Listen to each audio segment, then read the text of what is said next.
Bonjour à toutes, bonjour à tous. Bonjour professeur Gérard Montor. Bonjour monsieur Brioux. Bonjour à toutes et à tous.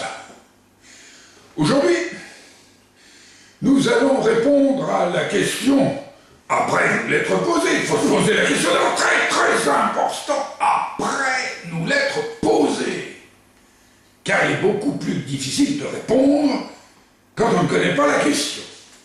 Donc la question, quand une voiture refuse de démarrer, les garagistes doivent-ils se chamailler pour le savoir s'il faut changer le démarreur ou refaire l'allumage, sachant qu'il s'agit d'une panne d'essence? Est-ce que les garagistes doivent-ils se chamailler? La réponse est non. Merci professeur. Vous venez de dépeindre exactement l'incohérence de nos spécialistes de l'économie. Merci pour votre concision. Cette concision est celle que perd d'office le Saint-Esprit. Ah, bravo professeur. C'est celle que perd d'office le Saint-Esprit.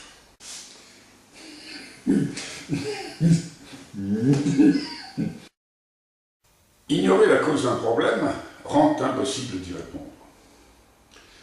Nos spécialistes de l'économie veulent créer l'emploi par la croissance et se chamaillent car les uns voudraient le faire par l'offre et les autres par la demande. Mais est-ce que faut-il créer la croissance qui épuise la ressource et détruit la planète? Ah! Et surtout, faut-il créer l'emploi? Alors qu'il suffirait de dissocier le revenu du travail. Nous n'aurions plus besoin de croissance et nous pourrions travailler 10 ou 15 heures semaine au choix, sans perte de niveau de vie. Avec l'ABC qui rend tout équitable, tout devient possible. Notre problème, c'est l'égoïsme. Excusez-moi, monsieur Brognon, mais ce que vous nous dites là, tout le monde le sait. Vous n'inventez pas la poudre à couper le beurre.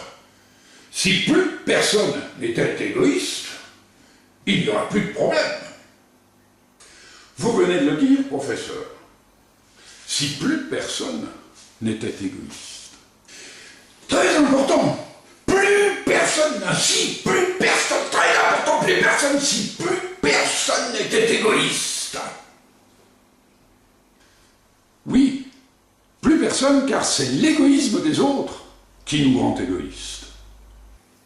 Vous voulez dire que si nous sommes égoïstes, c'est la faute des autres? Oui, essentiellement. Même les riches que nous accusons de ne voir que leurs propres intérêts ne sont pas totalement coupables.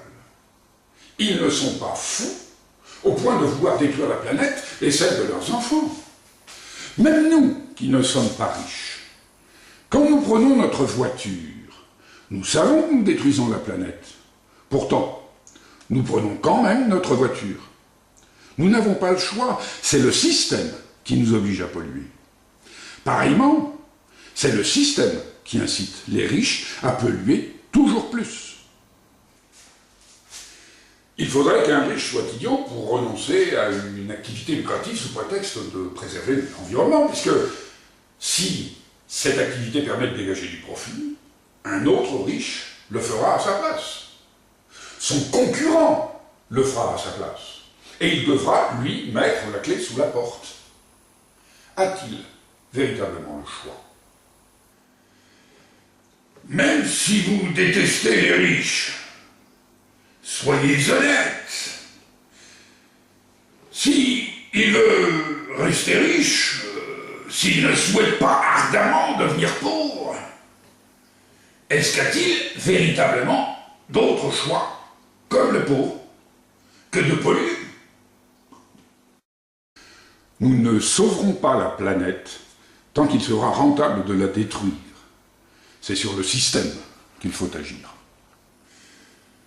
Vous aurez beau rouler en voiture électrique, vous n'allez pas pour autant ne plus respirer les microparticules des autres et échapper au dérèglement climatique dû aux gaz à effet de serre.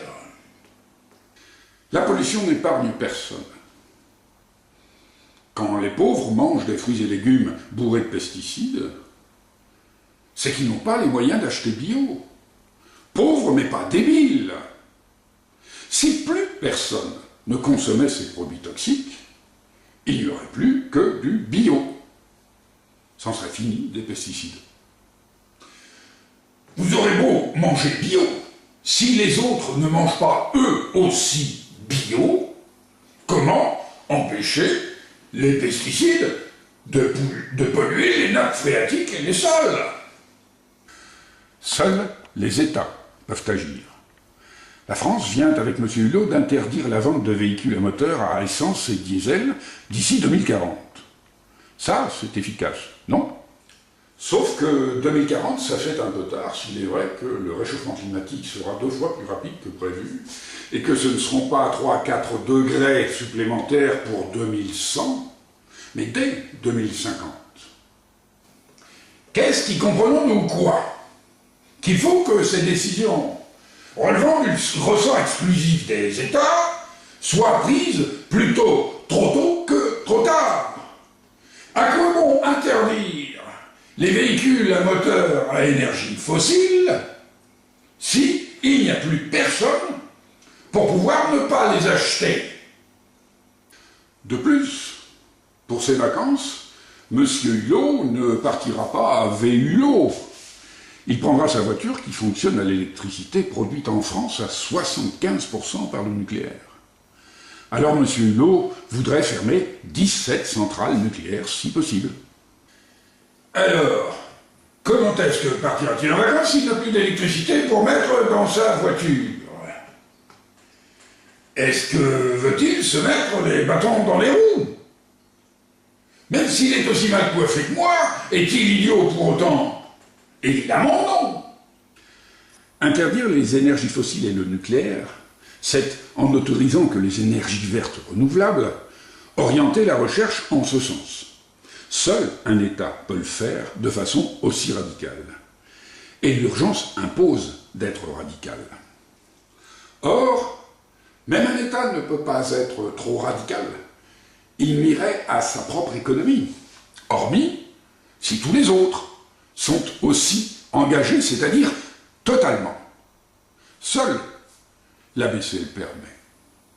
Même sans considérer l'urgence, est-il raisonnable de continuer à détruire la planète alors que nous pourrions la préserver avec l'ABC? Dans les vidéos précédentes, nous avons expliqué comment l'ABC du Vivre Ensemble agit positivement sur le système sans opérer aucune modification systémique. Un peu comme avec une visseuse dévisseuse. Vous ne changez pas d'outil, vous le faites tourner dans l'autre sens en appuyant sur un bouton. L'ABC, c'est le bouton. L'économie tourne à l'envers. L'ABC la fait tourner à l'endroit. Nous pouvons, sans heurts, à la vitesse désirée, sans que personne n'en souffre et que nous ayons tous à y gagner, changer notre économie abjecte de compétitivité en une économie généreuse d'échange de bons procédés. Nous pouvons mettre un terme aux pollutions et au réchauffement climatique. Nous pouvons réduire la fracture sociale et même instaurer une véritable démocratie prédominante, juste en signant une pétition. Une pétition obtient suffisamment de signatures quand elle répond au désir d'un grand nombre de personnes. C'est la force de l'ABC. Tout le monde s'y retrouve. Hormis quelques malades comme Trump, qui voudraient ne pas sauver la planète. En mettant fin à toutes les pollutions, l'ABC répond au désir d'absolument tout le monde.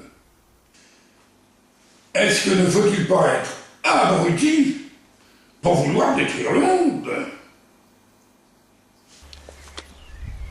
C'est peut-être bien la fin de l'humanité. Qu'est-ce qu'on en sait? On n'a jamais essayé. Faudrait voir. Faudrait voir. Trop de combats tuent le combat.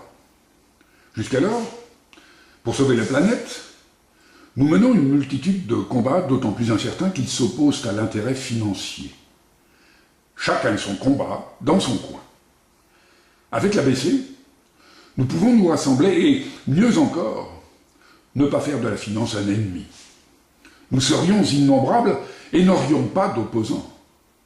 Nous, qui combattons contre les pesticides, ou les microparticules, ou la disparition des espèces animales comme végétales, ou les perturbateurs endocriniens, ou la déforestation, ou le réchauffement climatique, ou la montée des océans, ou la chasse à la baleine, ou toute autre nuisance pour la planète.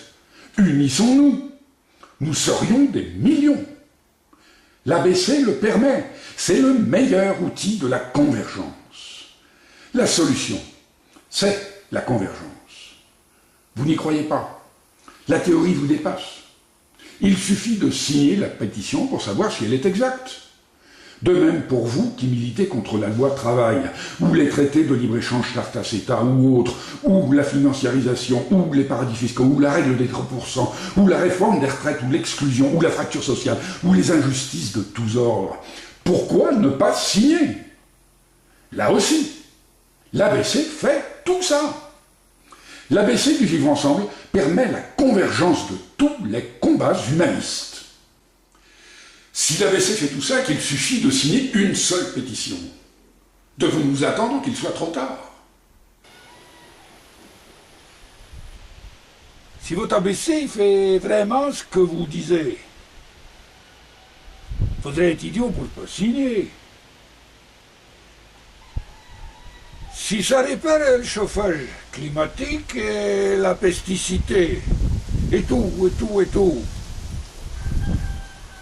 Tout ce qu'on voudrait bien, mais qu'on n'y peut point. Eh ben moi, je signe. Et tout le monde y va signer. Il n'y a personne d'assez con pour refuser de comprendre que s'il y a un moyen d'arrêter de saloper la planète, eh ben faudrait au moins se renseigner. Rien que pour savoir si ça marche. S'il n'y a qu'à signer, il n'y a aucun risque. Alors, faudrait voir. Faudrait voir.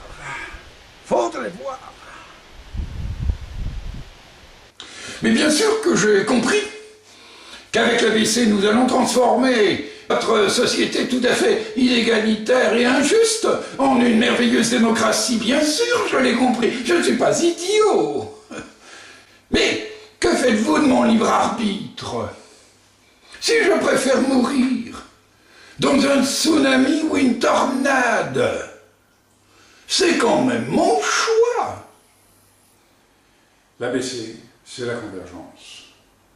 Vous pouvez poursuivre votre combat si vous en avez déjà, mais rien ne vous empêche de signer une pétition qui rassemble les combats de toutes les autres pétitions généreuses. Ça prend 1 minute. Cette pétition n'est pas comme les autres, car la signer, ça n'est pas soutenir l'ABC. Est-ce que comprenez-vous que, ordinairement, quand on signe une pétition, c'est pour lui apporter son soutien? Là, cette pétition, ça n'est pas pour soutenir l'ABC. Si vous pensez que l'ABC est idiot, signez la pétition. Les spécialistes diront si c'est idiot. Ils expliqueront même pourquoi. Dans le cas contraire, à l'inverse, nous saurons que l'ABC fonctionne. Si les spécialistes ne lui trouvent pas de faille, nous pourrons, après consultation, choisir ou pas de l'appliquer. Voici le texte de la pétition. N'étant pas tous économistes et devant l'urgence de la situation, interrogeons nos spécialistes sur le bien fondé de la théorie. Signons la pétition.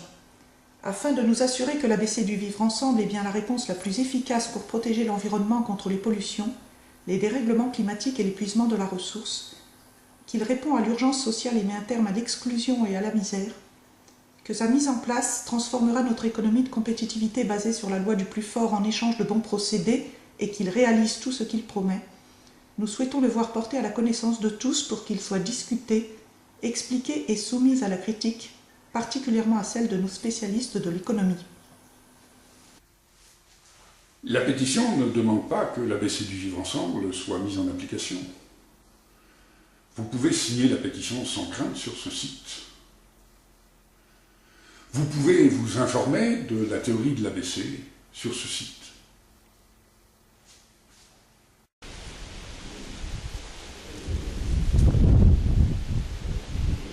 Vous n'arrivez pas à y croire tellement que c'est merveilleux.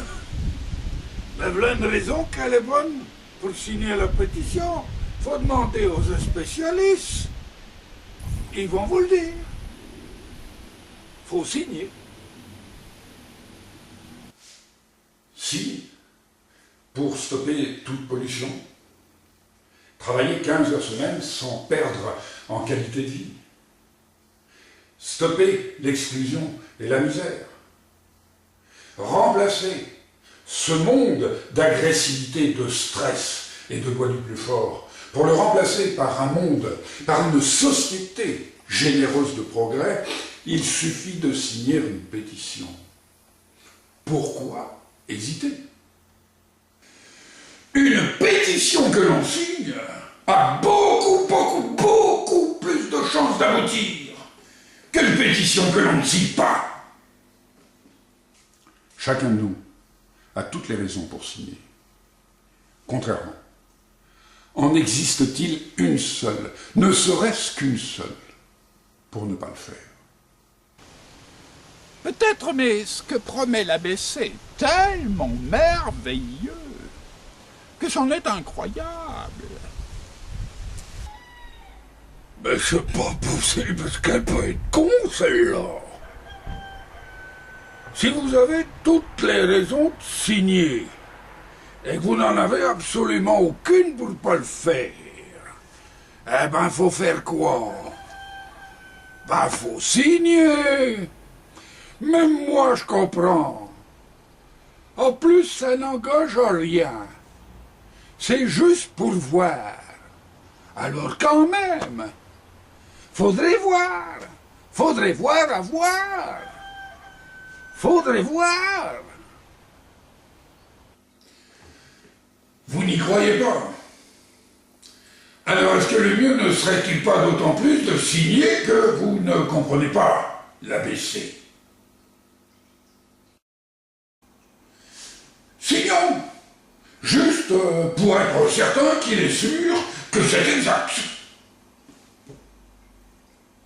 Signons.